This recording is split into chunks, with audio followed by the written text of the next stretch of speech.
जय हिंद दोस्तों, नमस्कार। मैं अभिषेक मतलबी, आप सभी का हमारा यूट्यूब चैनल उपकार जीएस में स्वागत है। दोस्तों, आप कैसे होंगे? उम्मीद करता हूं कि आप लोग अच्छे ही होंगे। जी हाँ दोस्तों, आज एक नई वैकेंसी के साथ आए हैं। हम लोग देखेंगे राजस्थान पशु चर भर्ती। जी हाँ दोस्तों, एनिमल अटेंडेंट का राजस्थान सिलेक्शन कमीशन ने एक वैकेंसी निकाली है एनिमल अटेंडेंट का। और देखिए, ये वैकेंसी पुरानी थी बट इसको रीओपन किया गया है, फिर से मौका दिया गया है। बहुत सारे विद्यार्थी चूक गए हैं, तो आप इस बार मत चूकिए, फिर से रीओपन हुआ है वैकेंसी। और इस बार जो नई वैकेंसी आई है, कुछ पोस्ट भी बढ़े हैं और इसके बारे में हम लोग आके चर्चा करते हैं। बने रहिएगा मेरे यूट्यूब चैनल पे, कहीं मत जाइएगा। पूरा एग्जाम प्रोसेस के बारे में बताएंगे, सिलेबस के बारे में बताएंगे और क्या फी और क्या एज है, इस सभी के बारे में बताएंगे। चलिए देखते हैं इसकी जो वैकेंसी आई है, इसमें जो पोस्ट है, ये इस बार पोस्ट क्या है तो 5934 पोस्ट है। कुल 5934 पोस्ट इस बार इसमें ऐड किया गया है। पीछे बार भी था लेकिन इसको रीओपन किया गया है। पद 5934। ऑनलाइन का स्टार्ट डेट कब से शुरू हो गया है तो 19 जनवरी से ये शुरू हो चुका है। जी हां, कल से शुरू हुआ है। आज 20 जनवरी है, कल से शुरू हो चुका है और ये अंतिम तिथि रहेगी 17 फरवरी तक। याद रखिएगा, चूकिएगा नहीं। और 17 फरवरी तक बहुत बढ़िया वैकेंसी है भाई साहब, बहुत बढ़िया वैकेंसी है। आप सभी इसके सामने, कोई योग्यता ज्यादा नहीं मांग रहा है, कुछ नहीं मांग रहा है, सबका चर्चा हम बताएंगे। वैकेंसी इसलिए बढ़िया है। क्या है देखिए, लास्ट डेट 17 फरवरी तक लास्ट डेट इसका है। और इसके फी जो होंगे वो फी जनरल ओबीसी वाले के लिए फी जो है वो 600 रुपया मात्र रखा गया है। जनरल ओबीसी वाले के लिए 600 रुपया और एससी एसटी और फिजिकल हैंडीकैप के लिए 400 रुपया फी रखा गया है। ठीक है। और एज में आते हैं 18 इयर्स मिनिमम एज है और मैक्सिमम 40 ईयर एज है। इसमें एज में छूट मिलेगा ही मिलेगा, बट अब उसको मिलेगा जो राजस्थान सरकार मतलब राजस्थान के अस्थायी निवासी है। बाहर वाले के लोग को तो जनरल माना जाएगा, लेकिन फिर भी जनरल में बहुत बढ़िया सीट है, मतलब बढ़िया कह सकते हैं। एज लिमिट रखा गया है, 40 साल रखा गया है। 40 साल के अलावा आपको एज छूट मिलेगा, वो राजस्थान के जो स्थानीय निवासी होंगे। और ये रखा गया है 1 जनवरी 2024 तक। जिन व्यक्तियों का 18 वर्ष पूर्ण जाता है और 40 वर्ष के बाद का नहीं लिया जाएगा, मतलब 1 जनवरी 2024 तक आपका 18 वर्ष मिनिमम होना चाहिए और 40 वर्ष मैक्सिमम होना चाहिए। तो याद रखिएगा। चलिए योग्यता के बारे में चर्चा करते हैं। तो कहे हैं आपको, हमने क्या बोला था कि कोई बड़ा योग्यता नहीं मांग रहा है इसमें। एकदम समझिए, सिंपल सा आसान तरीका से समझिए कि सिर्फ 10th पास मांग रहा है भाई साहब, 10th पास। और ये हिंदी बोलने की जानकारी, तो हिंदी बोलने और लिखने की जानकारी हमारे बिहार, यूपी और झारखंड लोग, हरियाणा, पंजाब के लोग तो हिंदी जानते ही हैं, दिल्ली के लोग हिंदी जानते हैं। तो हिंदी कोई बड़ी बात नहीं है। हिंदी बोलने और लिखने की जानकारी सभी आदमी को पता ही है, तो कोई बड़ा योग्यता मांगता नहीं है। राजस्थान संस्कृति के बारे में सब आदमी जानते ही हैं कि वो क्या है। चलिए, और ये भारत का नागरिक होना चाहिए। ऐसा नहीं कि सिर्फ राजस्थान के लिए ये पूरा भारत के नागरिक के कहीं भी, मतलब भारत देश के किसी भी राज्य के लोग जिसे हिंदी जानते होंगे, जिसे हिंदी बोलना आता हो, हिंदी लिखना आता हो, वो ये योग्य हैं इस पोस्ट के लिए। याद रखिएगा, भारत का कोई भी नागरिक भर सकता है। चलिए सैलरी के बारे में चर्चा करते हैं। तो सैलरी भाई साहब थोड़ा सा कम है लेकिन बढ़िया है।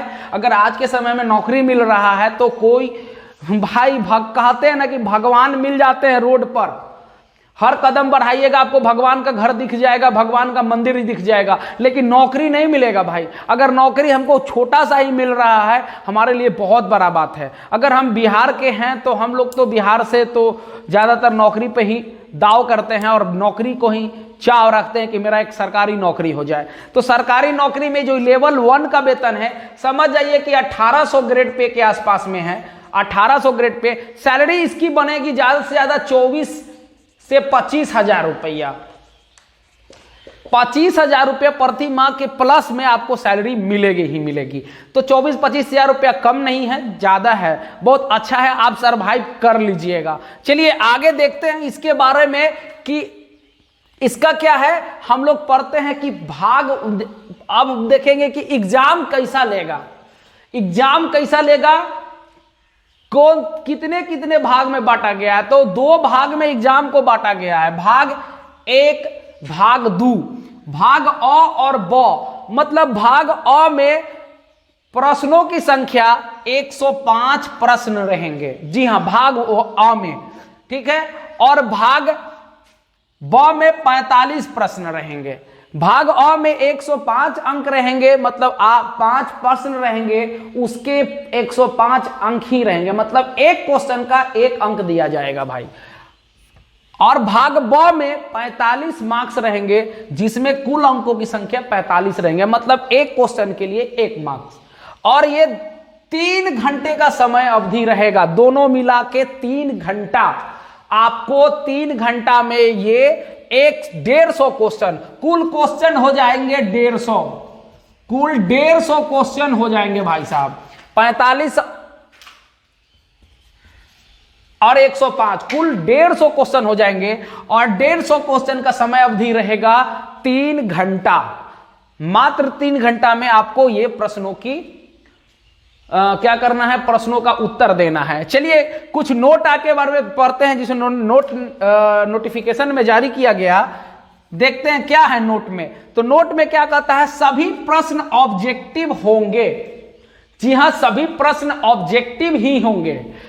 दूसरा कहता है अधिकतम पूर्णांक 150 अंक का होगा। मैंने क्या कहा था कि 105 अंक और 105 क्वेश्चन और 45 क्वेश्चन, कुल मिला के 150 क्वेश्चन, और एक अंक के लिए एक अंक के लिए 1 मार्क्स दिया जाएगा, मतलब 150 अधिकतम पूर्णांक होंगे। चलिए एक सवाल के लिए, एक सवाल का उत्तर के लिए 1 ही अंक दिया जाएगा, ठीक है, 1 अंक।